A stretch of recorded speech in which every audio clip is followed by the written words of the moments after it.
know you're wanting your young child to start talking to you, but there are 3 things that you may be doing that you don't realize that could be discouraging them from using verbal communication. If you focus on these 3 things and make sure they're not a part of your interaction with your child, that may get them communicating with you sooner. Number 1, correcting their speech. Very young children make attempts at saying words in order to communicate, and sometimes you may try to correct them, which is understandable because you want them to say the words correctly. But they're just learning how to form words and sounds, and it's a good idea to encourage their attempts rather than to make them feel bad about not getting it exactly right. What would encourage them to continue to try is to show excitement that they're trying. I remember one of my little boys would say "Nina" for banana.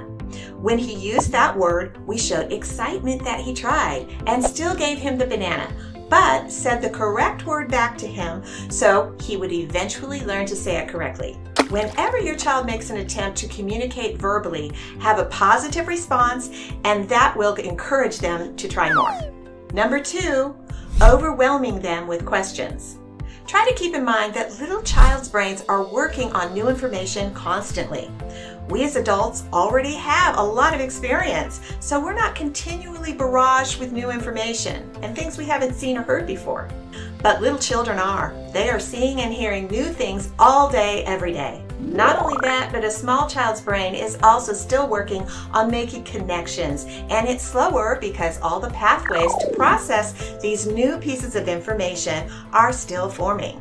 When a small child is asked a lot of questions, especially all at once, they tend to want to shut down and not answer any of them. This is because they feel stressed and overwhelmed, which will further discourage them from wanting to communicate. So a good way to talk to them is to give them information slowly and then give them 2 choices to think about, so they will have a very clear way to answer the question. For example, if you were looking at a book and you want to encourage them to talk, instead of saying, "Do you like the tree in the picture, or do you like the dog better? Or what about the flower? There's a building too. Do you like that best?"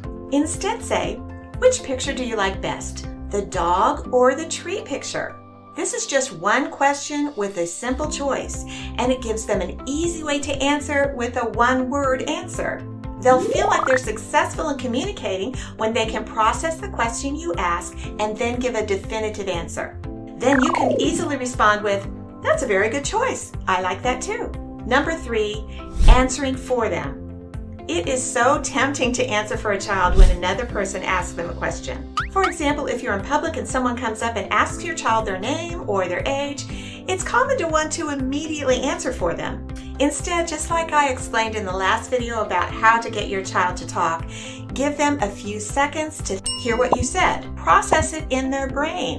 Think of a response. Communicate their response. But another problem that comes up with children when answering questions that others ask is they are shy.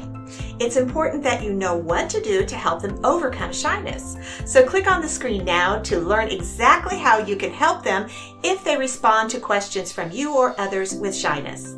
Parents, you can do this. I'll see you here next time.